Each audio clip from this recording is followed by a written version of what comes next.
இயேசுவுக்கே புகழ்.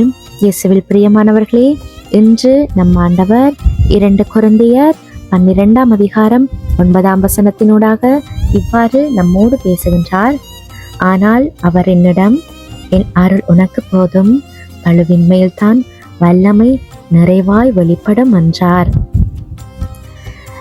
கடந்த மாதம் முழுவதுமாக நம் ஒவ்வொருவரையும் காத்து வழிநடத்தி எங்களுக்கு வந்த எல்லா சவால்களையும் நாங்கள் சந்திக்கிறதுக்கு எங்களுக்கு பலன் கொடுத்து, எங்களுக்கு ஏற்பட்ட எல்லா ஆபத்துக்கள்லேருந்தும் விபத்துக்கள்லேருந்தும் எங்கள் ஒவ்வொருவரையும் பாதுகாத்து நோய் நொடி சுகமின்றி ஆண்டவர் நம்ம ஒவ்வொருவரையும் வழிநடத்தி வந்திருக்கிறார். கடந்த நாட்களில் ஏற்ற தாழ்வுகளை சந்தித்திருக்கலாம், சுக துக்கங்களை சந்தித்திருக்கலாம், அநேக பிரச்சனைகளை நீங்க சந்தித்திருக்கலாம். ஆண்டவர் அவை அனைத்திலும் இருந்தும் உங்களை பாதுகாத்து இந்த புதிய மாதத்துல உங்களை கொண்டு வந்து சேர்த்திருக்கிறார். இந்த புதிய விடியலை நீங்க காணும்படியாக சேர்த்திருக்கிறார். அதற்காக நாங்க இந்த நேரத்தில் அவருக்கு நன்றி சொல்லுவோம். எங்களுடைய வாழ்க்கையில பல நேரங்கள்ல சோர்வு, பயம், துன்பம், பலவீனம் போன்ற அனுபவங்கள் வந்து கொண்டே இருக்கும்.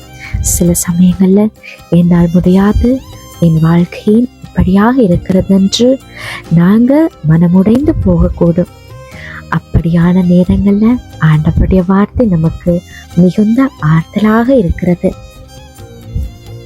2 கொரிந்தியர் 12:19 ஆண்டவர் கூறியது போல, என் அருள் உனக்கு போதும், வலுவின்மையில் என்னுடைய வல்லமை பூரணமாக வெளிப்படும் என்று அவர் ஒவ்வொருவரையும் பார்த்து இந்த புதிய மாதத்திலே எமக்கு நம்பிக்கை கொடுக்கிறார். இந்த வசனம் ஒவ்வொரு விசுவாசிக்கும் நம்பிக்கையின் தூணாக இருக்கும். ஆண்டவர் நம்முடைய பலத்தை பார்க்கவில்லை, அவர் நம்முடைய இருதயத்தை பார்க்கிறார். நாம் பலவீனமாக இருக்கும் நேரங்கள்ல அவருடைய வல்லமை நம்முள் நிறைவாக செயல்படும். மனுஷன் தன் திறமையை நம்பும் போது ஆண்டவரை மறந்து விடுகிறான். ஆனால் அவன் தன் எல்லையை உணரும் போது ஆண்டவரை நாடி தேடுகிறான். அந்த நேரத்தில் ஆண்டவருடைய கிருபை அவனை நிறைவாக தாங்கும்.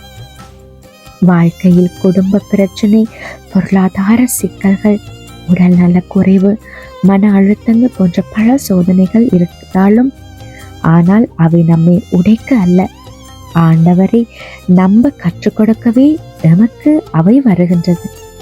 ஆண்டவர் ஒருபோதும் நம்மை நம்புகிறவர்களை கைவிட மாட்டார். அவருடைய அருள் நமக்கு நிறைவாக போதும் என்ற வார்த்தை இன்று நமக்கான ஆண்டவரின் நேரடியான பதிலாக இருக்கிறது. நாங்கள் பலம் குறையலாம், நண்பர்கள் விலகிச் செல்லலாம், சூழ்நிலைகள் மாறலாம், எங்களோட சக்தி, எங்களோட நம்பிக்கை குறைந்து போகலாம். ஆனால் ஆண்டவருடைய அருள் ஒருபோதும் குறையாது.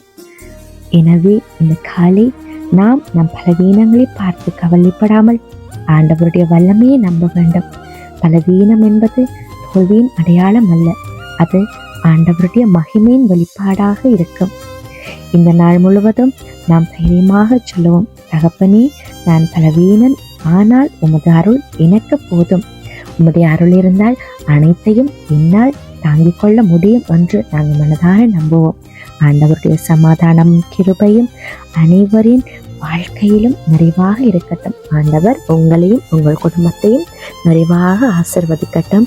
இந்த மாதம் முழுவதுமாக ஆண்டவர் உங்களுக்கு அநேக நன்மைகளை செய்ய போகிறார். அதற்காக நாங்கள் அவருக்கு இந்த நேரத்தில் நன்றி கூறுவோம்.